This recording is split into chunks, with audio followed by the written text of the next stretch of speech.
I was trained to survive ambushes and outsmart enemies in war zones, but I never thought I'd be fighting a battle in my own home, against the people I trusted most. 15 years in the military teaches you a lot about people. You learn to trust your team because your life often depends on it. You learn discipline, structure, and how to adapt to situations that don't always make sense. It's a brotherhood, a bond that's hard to explain to anyone who hasn't lived it. For 15 years, I lived by a strict routine. Every day had a purpose, a mission, and I thought when I retired, I'd carry that same sense of order into my civilian life. I wanted peace, quiet, and a chance to finally build something for myself, something for Emma and me. A few years before I left the service, Emma and I bought a little house in the suburbs. It wasn't fancy, but it was ours. I imagined mowing the lawn on Saturdays, grilling in the backyard, and maybe even starting a family when I leave the service. I was ready for that life, or at least I thought I was. The first few months of retirement felt different.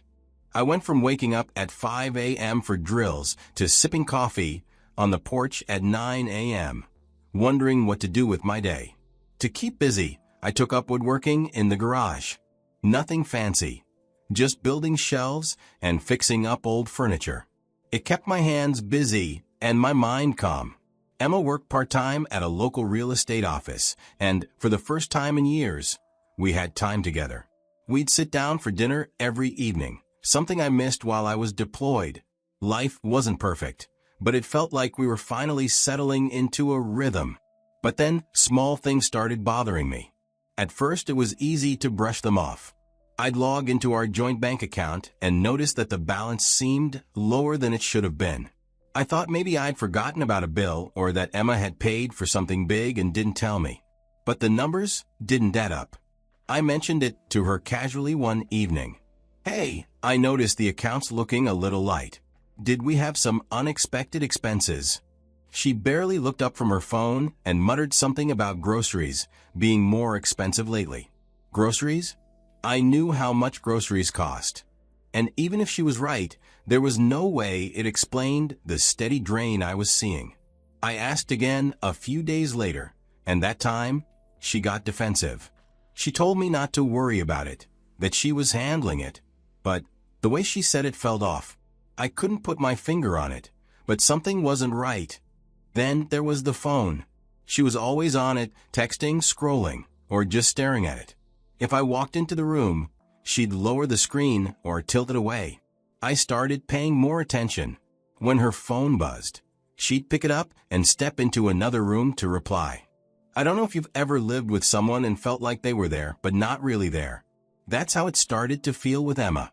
Conversations became shorter. She started working late more often. And when she was home, it felt like she was always somewhere else. I tried to tell myself I was overthinking it. Maybe I was struggling to adjust to civilian life and looking for problems where there weren't any. But deep down, I wonder if this is how things would be going forward. It was just another Wednesday morning. I was sitting at the dining table with my coffee when the post arrived. Bills, advertisements, the usual junk. But tucked between it all was an envelope from the bank. I almost didn't open it right away. I mean, it was probably just another account statement. Nothing urgent. But when I did, my stomach dropped. The letter said there was a loan, taken against our house, a year before I retired. A year. It detailed payment schedules and balances that didn't make sense. At first, I thought, this has to be a mistake. I mean, a mix-up at the bank or some clerical error, right? I kept rereading it, trying to make sense of it. My name was all over the document, but I had no memory of signing for any loan. I sat there for what felt like hours, my mind racing. Questions kept hitting me like punches. Why didn't I know about this? Who took out this loan?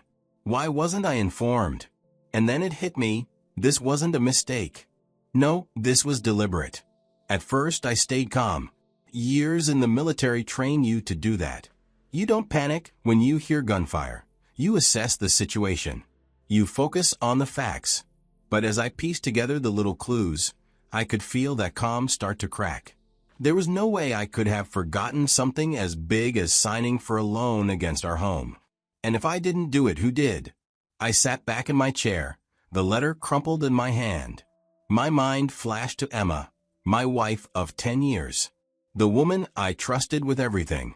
She'd been acting different lately, always on her phone.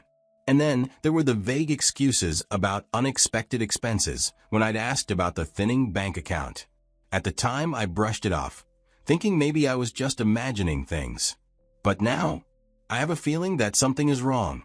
In combat, you learn to trust your instinct. It's what keeps you alive. And right now it was telling me that I couldn't just sit back and ignore this. I knew one thing for sure. I couldn't confront Emma. Not yet. If I walked up to her with this letter in hand, she'd probably say something vague, something I couldn't pin down. I wasn't going to give her the chance to dodge the truth. Not this time. Instead, I made a decision. I was going to find out the facts first. The whole picture. No accusations, no shouting matches, just cold, hard evidence. I put the letter in my desk drawer and locked it away. That was step one. I didn't want Emma stumbling across it and figuring out what I knew. And then I started planning my next move. I began my investigation one night. When the house was quiet and Emma was fast asleep, I pulled out my laptop and started going through our bank statements. At first, it was the little things that caught my eye. Transfers I didn't recognize. Small amounts at first, pound 200 here, 500 pounds there. But then they got bigger. Thousands disappearing into an account I'd never seen before. I told myself there had to be a logical explanation. Maybe Emma had set up a savings account without telling me. Or maybe it was some kind of billing mistake. But as I scrolled further back through the months, I realized this wasn't a mistake. This was deliberate. The transactions were all too consistent. The same account number kept popping up, like breadcrumbs, leading me straight to the truth. I didn't recognize the name on the account at first, so I looked it up. And that's when it hit me hard. The account belonged to Kevin, Emma's brother. For a moment, I just sat there, staring at the screen. Kevin. I couldn't wrap my head around it. But the worst was yet to come. I kept digging, piecing together the puzzle. And it didn't take long before I stumbled across the loan documents for the house. At first glance, they looked fine until I saw the signature. My name scrawled across the bottom of the page, but it wasn't my handwriting. My stomach turned. They forged my signature. They took out a second mortgage on the house, my house, without me knowing. And for what? To bail out Kevin's sinking businesses and pay off his personal debts? The more I read, the angrier I got. The money wasn't just gone. It was burned up in a fire Kevin started with his reckless decisions. And Emma? She wasn't just complicit. She was an active part of it. I'd faced betrayal before, but this wasn't some distant enemy or a combat zone I could mentally detach from. This was my wife, my family, the people I trusted most. And the worst part? I couldn't just lash out or confront them. If I did, they'd probably find a way to cover their tracks, and I'd lose any chance I had of proving what they'd done. So I did what I'd been trained to do. I pushed the anger down, buried it deep, and focused on what needed to be done. I knew I needed help. This wasn't something I could tackle alone. The next morning, I found a lawyer who specialized in fraud cases. Sitting across from him in his small, cluttered office, I laid out what I had. The bank statements, the transfer records, and my suspicions about the forged loan. He listened carefully, then leaned back in his chair. "Ryan," he said, "you've got something here, but you need more. The courts won't act on suspicions. You need hard evidence, proof of the forgery, a clear money trail, and anything that shows their intent." I nodded. I wasn't expecting a quick win. If anything, that conversation solidified what I already knew. This was going to be a long fight, and I needed to stay sharp. The forged loan was my next target. I pulled out the loan documents and stared at my supposed signature. It was close, but not close enough. There were small inconsistencies, tiny details someone unfamiliar with my handwriting might miss. I took the documents to a handwriting expert. Watching her work was fascinating. She explained how forgery could be detected by analyzing pressure points, strokes, and patterns. By the end of her analysis, I had a detailed report stating with absolute certainty that the signature wasn't mine. This was the first major piece of the puzzle, and it felt like progress. I still needed more, direct evidence of their involvement. That's when I turned my attention to Emma's phone. I knew the answers I needed were likely on there. She was careful, though. Her phone was always locked, and she rarely left it unattended. It took almost a month of observing before I got my chance. She left her phone on the kitchen counter while stepping out to get something from the store. My heart was pounding as I grabbed it, knowing I had only seconds. I went straight to her chats with Kevin. What I saw confirmed everything. They were discussing me, how to handle Ryan if I caught on. They talked about their plans to siphon more money, and even joked about how clueless I was. I felt a mix of anger and heartbreak reading those messages. It was one thing to suspect. It was another to see it spelled out in black and white. I took screenshots and forwarded them to my number, then deleted the images from my wife's phone. The final piece of the puzzle came from a public records search. I looked into Kevin's businesses. I knew he'd been struggling, but I didn't realize how bad it was. The guy was drowning in debt. Multiple failed ventures, unpaid loans, and lawsuits piling up against him. Suddenly, everything made sense. He wasn't just desperate, he was sinking, and he was dragging Emma into the abyss with him. By the time I pieced everything together, I wasn't the same man I'd been when this started. I was a husband betrayed, a man fighting to take back control of his future. After I showed my lawyer the new evidence I got, he leaned back in his chair, folded his hands, and gave it to me straight. Ryan, what they've done isn't just unethical. It's illegal. Fraud, forgery, embezzlement, this is serious. Patrick, my lawyer, outlined the plan step by step, and for the first time in weeks, I felt like I was regaining some control. He explained that we'd filed 2 cases, a criminal case for the forgery and fraud, and a civil case to recover the money they'd stolen. The goal wasn't just to expose them, it was to make sure they faced real consequences. I nodded. Filing the charges was one of the hardest things I've ever done. Every time I handed over a piece of evidence to Patrick, it felt like I was peeling back a layer of betrayal. Patrick reassured me that the evidence was solid. Once the charges were filed, there was no going back. Living with Emma during those weeks was like living with a stranger. She went about her day as if nothing was wrong, smiling, chatting, even asking me what I wanted for dinner. It was almost surreal. I'd sit across from her at the table, listening to her talk about managing the household expenses, while I knew exactly what she and Kevin had done. The hardest part was keeping my composure. Every time I looked at her, I had to remind myself not to give anything away. So, I played my part. I acted like nothing had changed, even when it felt like the weight of the betrayal was crushing me.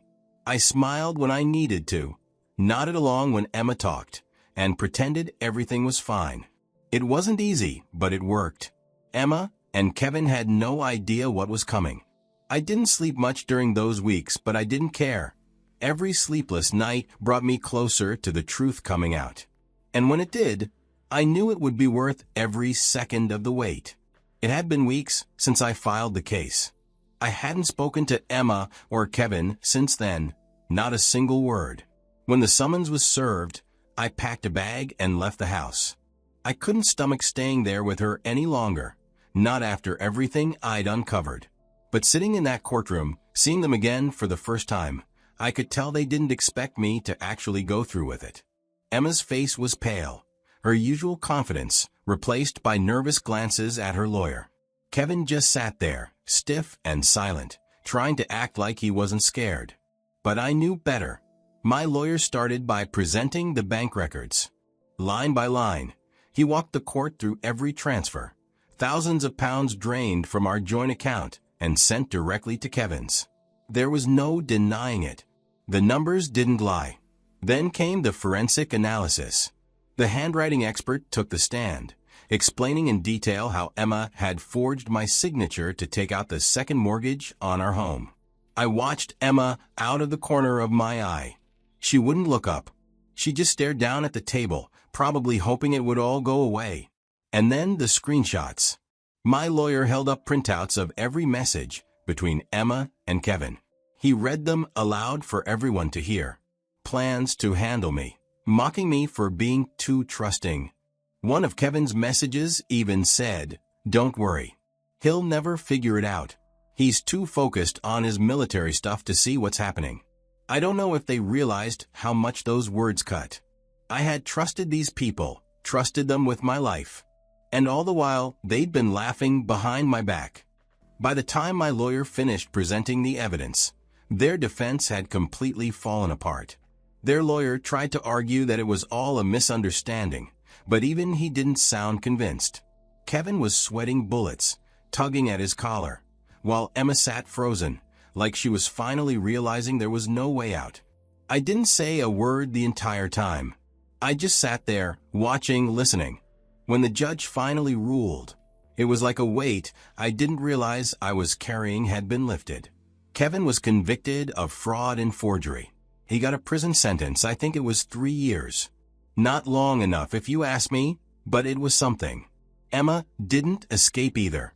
The court ordered her to pay restitution. She'd have to repay every penny she helped steal from me. Of course, she didn't have the money to do that. But the ruling meant her wages would be garnished until the debt was paid. And the mortgage they'd taken out in my name? The court invalidated it, which meant my home was safe again. No more threats of foreclosure. No more sleepless nights wondering if I'd lose the roof over my head. Kevin's businesses? Bankrupt.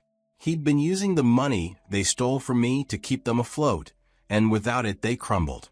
I heard later that he tried to borrow from other family members, but no one wanted anything to do with him after what came out in court. After the ruling, Emma tried to talk to me. She cornered me outside the courthouse, tears streaming down her face. "Ryan," she said, her voice breaking, "I'm sorry. I was desperate. Kevin convinced me.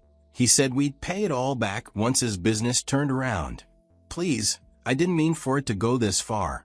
I looked at her, and for a second I almost believed her. But then I remembered those messages, that signature she'd faked, and all the lies she'd told me over the months. "Emma," I said, my voice calm, "I gave you everything. My trust, my love, my life. And you gambled it away. We're done." I filed for divorce the next day. It wasn't about revenge. It was about reclaiming my life. She made her choices, and now I was making mine. Looking back, I'm not proud of how long it took me to see the truth, but I am proud of how I handled it once I did. I didn't lose my temper. I didn't stoop to their level. I fought back the only way I knew how, with focus, discipline, and a plan. People say revenge is sweet, but I don't think that's true. Justice, though? Justice is satisfying. Justice is the moment you realize you've taken back control of your life. And for me, justice meant walking out of that courthouse with my head held high, leaving Emma and Kevin to deal with the mess they'd made. Before you leave, I want to take a moment and ask you something. What would you do if you were in my shoes? Imagine finding out that the two people you trusted most, your wife and your brother-in-law, were the ones stealing from you, lying to your face every single day. How would you handle that? Would you confront them right away? Would you try to forgive them? Or would you do what I did and build your case piece by piece, so that when the time came, they couldn't escape the truth? I'm not here to tell you how to live your life or how to handle betrayal like this. But what I can tell you is that nobody deserves to be taken advantage of, especially by the people you thought had your back. So, here's what I'd like from you. Drop your thoughts in the comments. What would you have done? And if this story resonates with you, share it with someone who might need to hear it. Maybe it's a friend, a sibling, or someone going through a tough time right now. Sometimes, just knowing you're not alone can make all the difference. And trust me when I say this, the truth always comes out, no matter how well they try to hide it.